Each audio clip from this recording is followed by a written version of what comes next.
everyone, welcome to Dakshina e classroom program. This is Kapil Gautam और मैं आज आपके साथ आपके फिज़िक्स की जो ऑप्टिक्स की शीट मिली है उसके कुछ एग्जांपल्स और कुछ प्रॉब्लम्स डिस्कस करूँगा। तो चलिए शुरू करते हैं बिना किसी टाइम को वेस्ट करते हुए। सबसे पहले तो आप अपने पास ही शीट रखिएगा, ठीक है, क्योंकि मैं डायरेक्टली इसके अंदर से डाटा यूज़ करूँगा। तो पेज नंबर 255 पे, पेज नंबर 255 पे एग्जाम्पल 18 में सॉल्व कर। एग्जाम्पल 18 काफ़ी घिसा हुआ क्वेश्चन है, काफ़ी कॉम्पिटिटिव एग्जाम्स में आ चुका है ये, डिफरेंट, ठीक है, और काफ़ी पुराना क्वेश्चन है, आईआईटी में एक बार ये आया था। ये इसके अंदर क्या चीज़ रखी है, जैसे ग्लास का स्फेयर है, ठीक है, और जिसका आपका जो म्यू है वो कितना रखा है, √3, ठीक है, और आपका जो ये इंसिडेंट एंगल है आई, ये आपका दे दिया गया 60 डिग्री। आपसे क्या चीज़ पूछी गई है कि भाई जब ये हाथ इसके अंदर आएगा तो इसका क्या होगा, रिफ्रैक्शन होगा। रिफ्रैक्शन होगा तो कुछ आपका इस तरीके से होगा, ठीक है, और इसका ही मैंने नॉर्मल निकाल दिया। भाई ये आपका R1 पूछा है, ये आपका R2 पूछा है, और ये आपका EB पूछा है, ठीक है। आपकी ये रे ऐसे थी, फिर ये इस तरीके से गई और फिर ये इस तरीके से जाएगी। तो यहाँ पर एक चीज़ देखते हैं जरा, ये आपका R है, ये वाला आपका R है, तो ये आपका ये तो सीधी लाइन है, तो ये दोनों क्या हो गए, इक्वल होगी। तो एक चीज़ हमें यहाँ से पता लगती है कि भाई हमारे R1 और R2 क्या हैं, इक्वल होने वाले हैं। तो मैं R2 को R1 भी बोल सकता हूँ यहाँ पर, ठीक है। अब ये चीज़ देखिए, जब ये रे ऑफ लाइट इंसिडेंट होती है 60 डिग्री के एंगल पे, तो ये बेंड हो जाती है कितने, R1 एंगल पे बेंड हो जाती है। ये जो आपका एंगल हो जाता है ये R1 हो जाता है, ठीक है। अब जब ये इस मीडियम से बाहर निकल रही है और इसका एंगल ऑफ इंसिडेंस अगर R1 है, तो ये E क्या हो जाएगा, ये E हो जाएगा भाई 60। जैसे इससे बोलते हैं हम रिवर्सिबिलिटी ऑफ लाइट। अगर लाइट आपकी यहाँ से यहाँ जा रही है, ठीक है, तो यहाँ पर अगर इसका ये एंगल था I था और यहाँ R1 बना, अगर लाइट आपकी इस R1 पे आती है इस तरीके से करके, तो ये फिर आपकी I पे इस तरीके से मुड़ जाएगी। मतलब ये अगर आपका I है तो R1 होगा, ठीक है। अगर लाइट ऐसे जा रही है और अगर ऐसे आ रही है, तो अगर ये एंगल आपका R1 है तो ये क्या हो जाएगा, आपका I हो जाएगा, ठीक है। इस चीज को हम बोलते हैं रिवर्सिबिलिटी ऑफ लाइट। चलिए आगे बढ़ते हैं जरा इसके अंदर। चलिए हमें ये तो चीज पता लग गई, जैसे ये हमारा I है और ये हमारा E, ये दो चीजें हमें पता लगी। तीसरी एक और चीज हमें इसके अंदर बतानी है भाई, डेल्टा बताना है लास्ट में। जरा हम पहले R1 निकालने का ट्राई करते हैं। R1 हमारे पास डायरेक्टली किससे आ जाएगा, स्नेल्स लॉ हमारे पास होती है साइन I अपॉन में साइन R1, ठीक है। तो क्या हो जाएगा, इसका रिफ्रैक्टिव इंडेक्स यहाँ चला जाएगा, कितना होता है, 1 होता है। इसका रिफ्रैक्टिव इंडेक्स क्या आ जाएगा, यहाँ पर आ जाएगा, कितना है, √3 है। तो साइन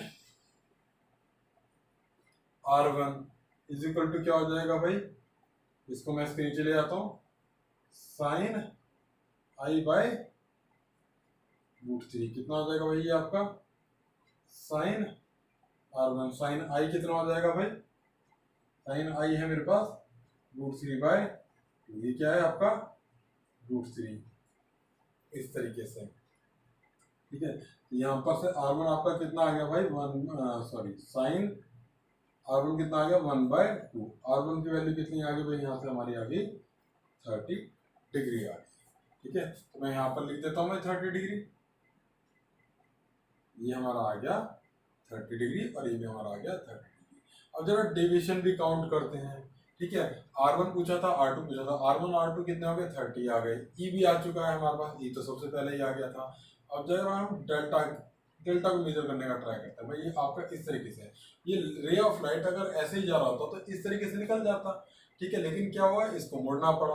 अब अगर ये आपका मुड़ा है, ये एंगल कितना होता है, वर्टिकली अपोजिट है तो 60 है, ठीक है। तो कितना होता है भाई, I माइनस कितना हो जाएगा, R हो जाएगा। तो इसको मैं अगर बोलूँ ΔI, तो ΔI की वैल्यू कितनी है भाई आपकी, 60 माइनस 30, और सेंस क्या है आपका, क्लॉकवाइज सेंस है। अब दूसरी बात करते हैं जरा यहाँ पर आके, ये आपकी क्या हो गई भाई, ये आपकी इस तरीके करके रे हो गई। अब ये रे, अब एक चीज देखो जरा, यहाँ पर ये वाला एंगल कितना है भाई टोटल, ये एंगल है आपका 60, ठीक है, और ये एंगल कितना है भाई आपका, ये एंगल है आपका कितना देखिए ये रे आपकी इस तरीके से जा रही होती, ठीक है, तो ये एंगल कितना हो जाता भाई, ये एंगल हो जाता 30, तो ये एंगल कितना हो जाएगा 60 माइनस 30, ये भाई यही तो है डेल्टा। ये आप कैसे जाती है और ऐसे मुड़ जाती है, तो ये आपका क्या हो गया डेल्टा 2।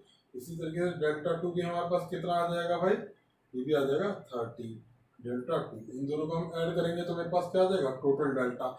दोनों देखना, दोनों आपके सेम सेंस में भाई, ये रे आपकी किधर है, इधर मुड़ी है मतलब क्लॉकवाइज, ये रे आपकी इधर मुड़ी है, इधर मुड़ी है, ये भी कैसी है क्लॉकवाइज। तो कितना आ जाएगा डेल्टा इक्वल टू कितना आ जाएगा 30 प्लस 30 60 हो जाएगा, ठीक है, हमारे पास आ गया डेल्टा भी।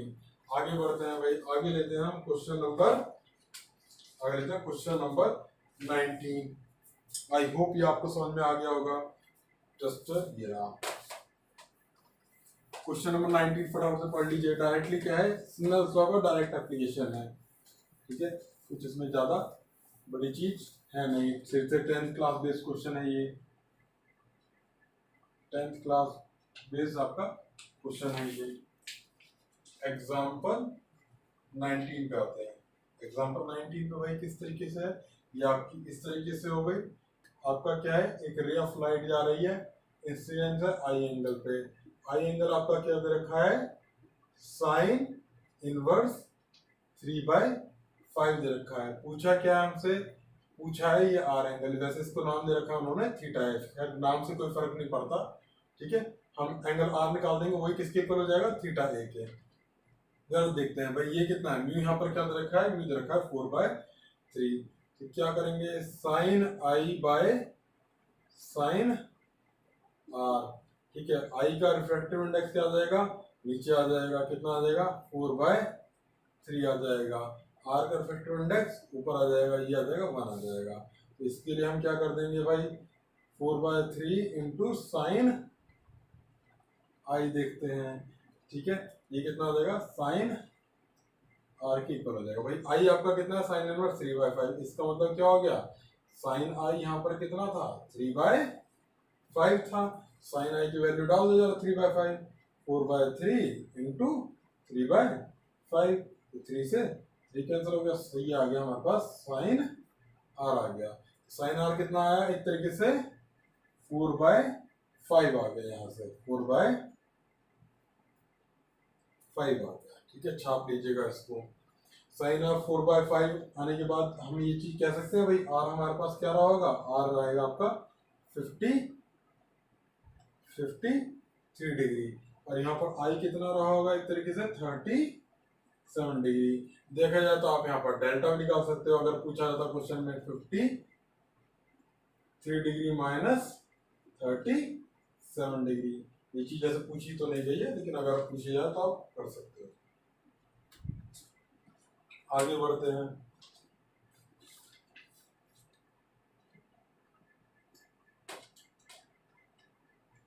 आगे देखते हैं, आगे देखते हैं एग्जाम्पल आपका, आगे देखते हैं एग्जाम्पल आपका, एग्जाम्पल 20, ठीक है, एग्जाम्पल 20 देखेंगे भाई, यहाँ पर फटाफट से उसको रीड आउट कर दिए।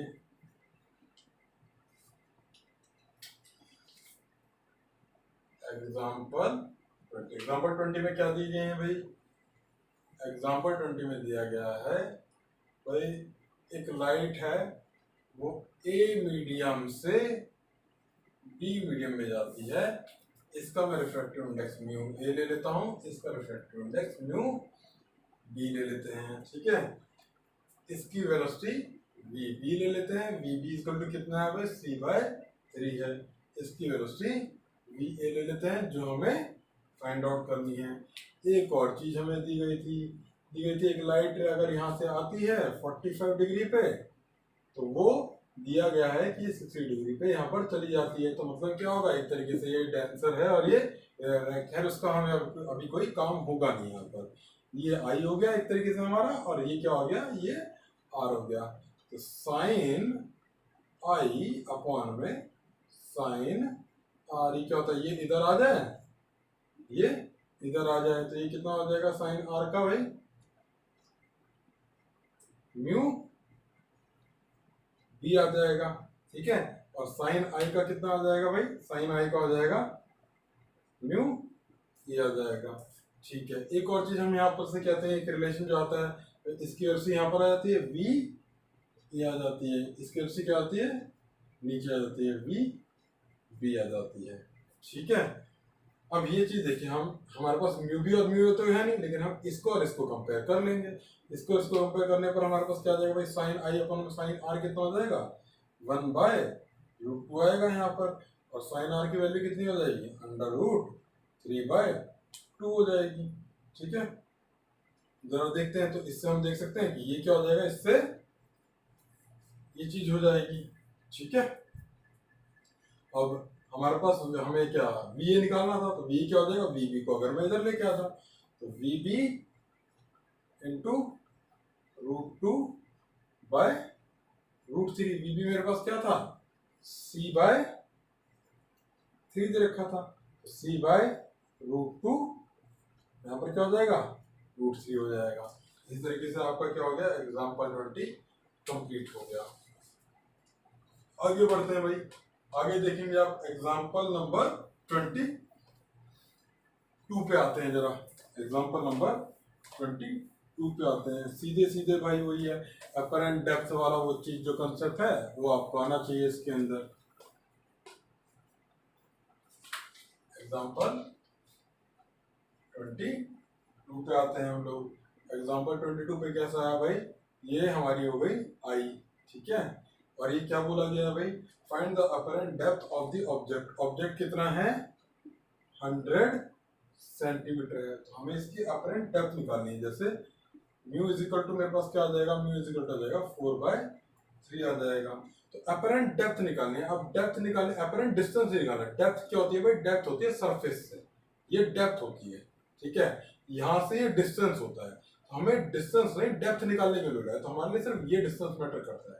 तो क्या हो जाएगा भाई, डेप्थ निकालने के लिए 100/d/म्यू, ये चीज आपने पढ़ी होगी, 4/3 कितना हो जाएगा भाई, ये 75 सेंटीमीटर। ठीक है, आई होप सबको समझ में आ रहा होगा अच्छे से। अब आते हैं क्वेश्चन नंबर 23 पे। 23 एक काफी पेट क्वेश्चन है और काफी अच्छा क्वेश्चन है कंसेप्ट वाइज। ठीक है, देखते हैं जरा क्या दिया है भाई। इसके अंदर दिया गया है, ऊपर एक बर्ड है, नीचे क्या है, एक मच्छी है। मच्छी है जिसे आपको खाना नहीं है, बिल्कुल भी मुंह में पानी आ गया होगा काफी लोगों के, तो मच्छी है। इसके नीचे इसका जो आपका डेप्थ दिया हुआ, कितना दिया हुआ है भाई, 36 सेंटीमीटर। बर्ड का ऊपर की साइड में कितना दे रखा है, वो भी 36 सेंटीमीटर दे रखा है। मच्छी तो पानी में रहती है, और पानी का कितना दे रखा है इन्होंने, 4/3 दे रखा है। ठीक है, अब पूछा क्या क्या गया है, जरा करने लगते हैं। पहली बार में इन्होंने ये चीज पूछी है कि apparent height of the bird, मतलब फिश को जो दिख रही होगी। अब यहाँ पर ध्यान रखना, इसने अपरेंट हाइट पूछी है। हाइट क्या है पहले इसकी, 36 है, तो अपरेंट हाइट कितनी हो जाएगी भाई, 36 इंटू म्यू, कितना हो जाएगा, 4/3। भाई म्यू क्यों कर रहे हैं इसके अंदर, क्योंकि हम डेंसर से रेयर में जाते हैं, तो डेंसर वाले का म्यू मल्टीप्लाई कर देते हैं। ये कितना हो जाएगा भाई, मेरे पास 3 12 12 4 जा 48 सेंटीमीटर आ जाएगा। ठीक है, दूसरी चीज, अगर किसी को ऐसे समझ में ना रहा हो तो ऐसे देख लीजिए। अगर किसी को पहले वाला d/म्यू वाला फॉर्मूला पता हो, इसके रिलेटिव में इसके रिफ्रैक्टिव इंडेक्स को देखिए, कितना हो जाता है वो, 3/4 हो जाता है। तो 36 डिवाइड बाय 3/4 हो गया। ये कितना आ जाएगा भाई, ये आ जाएगा फिर से वही 48 सेंटीमीटर आ जाएगा। तो सेम ही चीज है, ध्यान रखिएगा। इसमें जो है फिश का ऑब्जर्व होने वाला डिस्टेंस भी पूछा था। फिश जो इसको जिस हाइट पे ऑब्जर्व करेगी, ये इसकी पहले वाली हाइट है, ये इसकी बाद वाली हाइट है। यहाँ पर थोड़ा सा कंफ्यूजन हो जाता है बच्चों को कि पूछा क्या, जरा ये चीज ध्यान रखिएगा। अब सेकंड में पूछा है कि भाई बर्ड को, फिश जो है कितनी डेप्थ पे दिख रही होगी। अब डेप्थ जरा इसकी देख लेते हैं भाई, पहले कितनी है, 36। ये 36 मिला के नहीं है, सिर्फ डेप्थ होती है सरफेस से। तो पहले इसकी 36 थी, तो क्या हो जाएगा फिर से d/म्यू, म्यू कितना है, 4/3 हो जाएगा। कितना हो जाएगा, 27 आ जाएगा भाई। ठीक है, आगे बढ़ते हैं। थर्ड उस पे आते हैं जरा। थर्ड पे क्या चीज पूछी है, what distance will the bird appear to the fish, मतलब फिश को जो है बर्ड कितने डिस्टेंस पर अपीयर होगी। भाई बर्ड की अपरेंट हाइट तो मैंने निकाल ली थी, कितनी 48 मतलब ये तो इसके ऊपर हाइट थी जो फिश को ऑब्जर्व होगी। भाई फिश भी तो नीचे है, उसका डिस्टेंस भी मुझे क्या करना पड़ेगा, इसके अंदर ऐड करना पड़ेगा। तो कितना आ जाएगा 84 आ जाएगा। अब आते हैं जरा फोर्थ क्वेश्चन पे। फोर्थ क्वेश्चन में पूछ रहा है कि भाई बर्ड को जो है फिश कितने डिस्टेंस पर दिख रही होगी।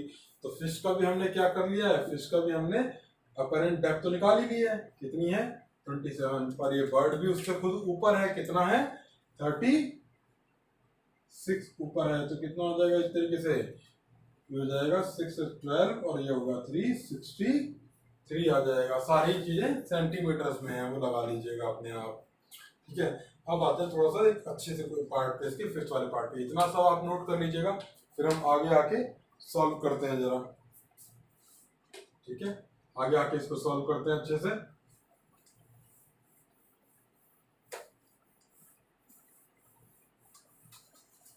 फिफ्थ वाले पार्ट, तो भाई जरा देखिएगा कि भाई इसका जो अपरेंट डेप्थ होती है, हाइट होती है, वो कितनी कितनी हो जाती है, म्यू टाइम्स हो जाती है जो भी डिस्टेंस इसका होता है। तो अगर वो म्यू टाइम्स हो जाती है तो मतलब इसकी वेलोसिटी भी कितनी हो जाएगी। वेलोसिटी इसकी क्या दे रखी है नीचे की डायरेक्शन में 12 सेंटीमीटर, ये क्वेश्चन में गिवन है। ये कितना है 12 सेंटीमीटर पर सेकेंड, 12 सेंटीमीटर पर सेकेंड दे रखी है। ठीक है, तो इसकी वेलोसिटी भी कितनी हो जाएगी, म्यू टाइम्स हो जाएगी। अगर फिश इसको जब देख रही होगी, ये फिश के रेस्पेक्ट में चीज है, कितना हो जाएगा 12 इंटू म्यू, म्यू कितना हो जाएगा 4/3 प्लस क्या है, फिश भी इसका अप्रोच कर रही है, दोनों क्या है एक दूसरे के अपोजिट में, तो क्या हो जाएगी चीजें ऐड हो जाती हैं। ये आपने मैकेनिक्स में पढ़ रखा है। कितना हो जाएगा भाई 3 4 जा कितना हो गया एक तरीके से 16 प्लस 12 कितना हो गया 16 प्लस 12 28 हो जाएगा। ठीक है, आगे बढ़ते हैं। भाई क्या है, ये तो विद रिस्पेक्ट टू फिश आया, अब विद रिस्पेक्ट टू फिश आया। ठीक है, अब विद रिस्पेक्ट टू बर्ड देखते हैं। अब बर्ड के रेस्पेक्ट में इसका, बर्ड के रेस्पेक्ट में भाई इसका जो भी डिस्टेंस होता है, मान लेते हैं ये जो भी ये भी डिस्टेंस होता है एक्स या वाई जो भी मानना चाहो, तो क्या हो जाता है एक्स बाय म्यू हो जाता है। ठीक है, अब एक्स बाय म्यू हो जाता है तो इसका क्या हो जाएगा, वेलोसिटी भी क्या हो जाएगी वी बाय, क्योंकि आपकी वेलोसिटी क्या डायरेक्टली प्रोपोर्शनल टू डिस्टेंस होती है। किस तरीके से आ जाएगा भाई वी बाय म्यू, म्यू कितना है 4/3 हो जाएगा। ठीक है, प्लस क्या करना पड़ेगा, प्लस करना पड़ेगा 12। ये v कितना है, v भी आपका 12 है, तो कितना हो जाएगा भाई ये 4 3 9 9 प्लस 12 कितना हो गया, 9 प्लस 12 कितना हो गया 21 आ जाएगा। ठीक है, ये क्या है भाई, ये विद रेस्पेक्ट टू बर्ड है, ये चीज ध्यान रखिएगा।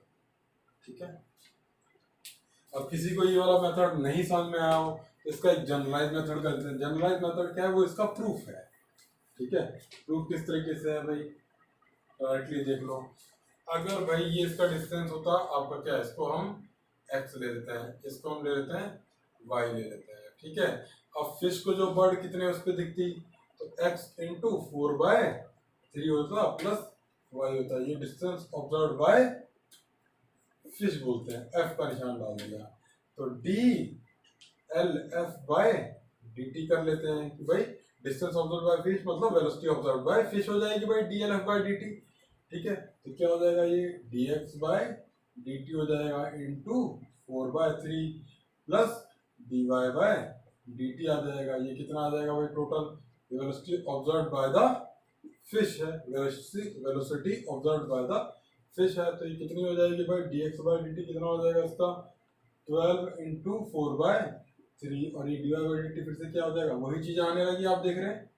ठीक है, इसी तरीके से मैं इसके बर्ड से इसके डिस्टेंस को देखता हूँ। अगर क्या होता है ये इसका भाई distance observe by the bird, मैं इसको नाम देता हूँ, तो कितना हो जाता y डिवाइड बाय 4/3 करते, प्लस क्या करना पड़ता x करना पड़ता। अब इसके ऊपर कर दो डी एल बी, तो क्या हो गया एक तरीके से velocity observe by the bird, ये कितनी हो जाएगी d y by d t और इंटू क्या हो जाएगा 3/4 plus d x by d t हो जाएगा। तो ये आपका क्या हो जाएगा d l b by d t, ये आपकी क्या velocity observed by the bird, ध्यान से सुनना, velocity observed by the bird, ठीक है, वेलोसिटी ऑफ द बर्ड नहीं है, velocity observed by the bird है, ठीक है। तो dy बाई dt हमारे पास क्या था, वही 12 भी था, इसको जरा मैं यहाँ पर ले जाके सॉल्व कर रहा हूँ, ठीक है।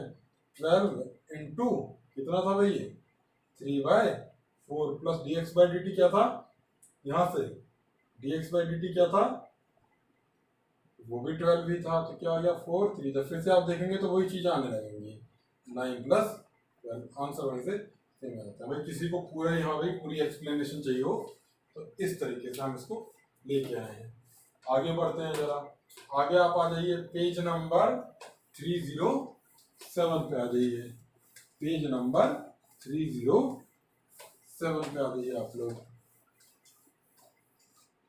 पेज नंबर 307 पर C2 क्वेश्चन को फटाफट रीड आउट कर लीजिए।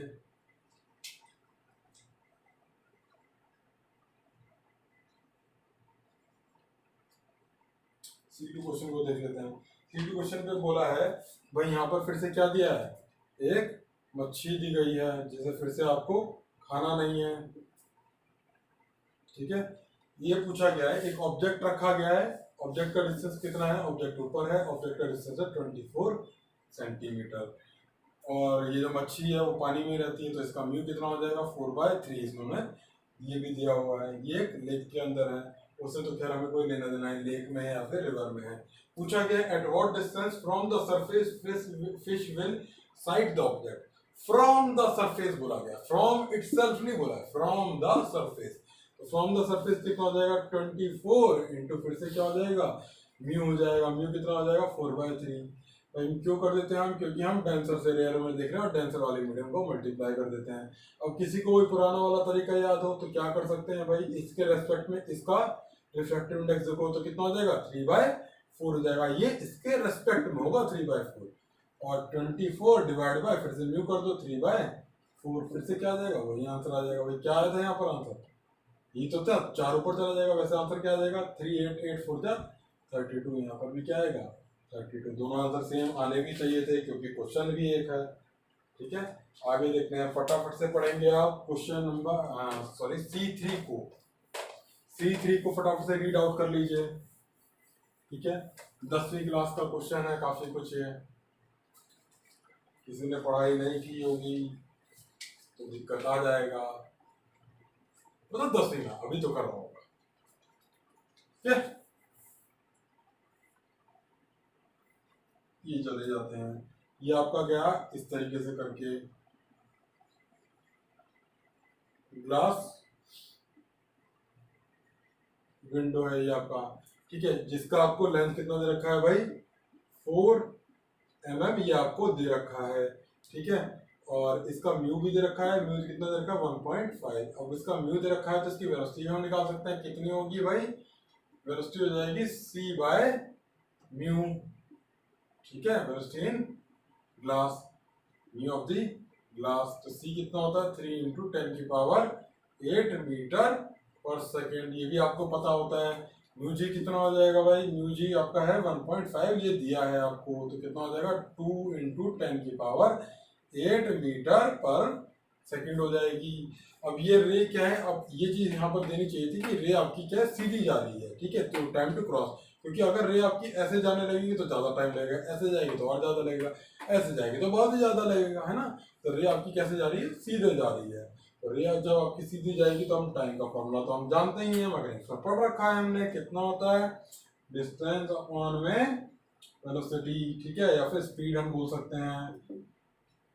देखते हैं जरा कितना है डिस्टेंस, कितना है भाई 4 × 10⁻⁻3, क्योंकि मैंने मिलीमीटर को मीटर में चेंज करा है, यहाँ पर भी तो मीटर है ना।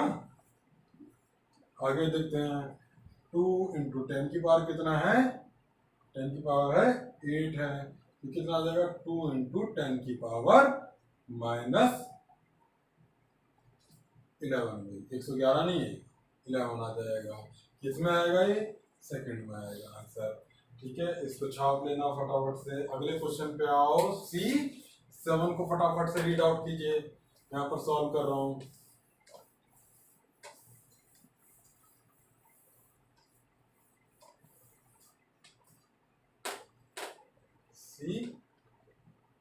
एग्जाम्पल को देखेंगे आप सब।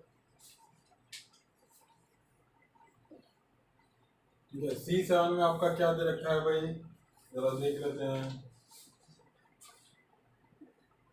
वेवलेंथ दे रखी है, ये आपका क्या है, ये आपका वैक्यूम है। ठीक है, ये आपका वैक्यूम है। यहाँ पर आपकी वेवलेंथ कितनी होगी, 6000 एंगस्ट्रॉम हो गई। ये आपकी कितनी होगी, 4000 एंगस्ट्रॉम हो गई। ये आपकी दे रखी है। आपको पूछा गया वैक्यूम का जो म्यू होता है, इसको हम म्यू1 ले लेते हैं। म्यू1 क्या होता है, 1 होता है। ये आपका क्या हो गया, ये आपका हो गया म्यू2। म्यू2 हमें फाइंड आउट करना है भाई। ठीक है, अब एक चीज देखते हैं जरा यहाँ पर भाई, हमारे पास जो होता है म्यू1 अपॉन में जो म्यू2 होता है वो क्या हो जाता है भाई, v2 अपॉन में v1 होता है। और जो वेलोसिटी एक वेव की होती है उसे हम ये भी बोलते हैं ना, लैम्डा एफ। ठीक है, तो v1 आपका क्या हो जाएगा, लैम्डा 1 f1। v2 हमारे पास क्या हो जाएगा, लैम्डा 2 f2। अच्छा, फ्रीक्वेंसी जो होती है वो एक वेव की सेम ही रहती है। क्यों, क्योंकि फ्रीक्वेंसी डिपेंड करती है आपके सोर्स के ऊपर। फ्रीक्वेंसी डिपेंड करती है सोर्स के ऊपर। और आपको पता भी है कि जब एक मीडियम से दूसरे मीडियम पे जाती है चीजें, तो आपकी क्या है कि कलर चेंज नहीं होता है लाइट का। ठीक है, ऐसा नहीं है कि ब्लू लाइट ग्रीन हो गई हो। ठीक है, और सीधे सीधे ऐसे ध्यान में रखो कि फ्रीक्वेंसी जो है आपकी सोर्स पे डिपेंड करती है, तो सोर्स तो यहाँ पर बदला नहीं है। ठीक है, अगर 4 वेव प्रोड्यूस कर गई है तो आगे भी 1 सेकंड के अंदर 4 ही जारी होंगी। वैसे तो नहीं, 4 की जगह 3 ही रह जाएंगी। तो चेंज वेलोसिटी, और ये तुम्हें पता है कि वेलोसिटी चेंज हो रही है, तो वेलोसिटी किसकी वजह से चेंज होगी, लैम्डा की वजह से। क्योंकि f1 इक्वल टू तो f2 होने ही वाला है। इसको मैं आगे जाके लिख देता हूँ, lambda 2 f2 lambda 1 f1 f1।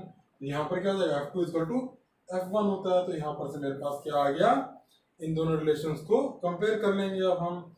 ठीक है, म्यू1 तो मेरे पास क्या है, 1 है। और यहाँ पर क्या हो जाएगा, इससे मैं कर देता हूँ, जैसे यहाँ से इसको और इसको कंपेयर करेंगे, 1 बाय म्यू2।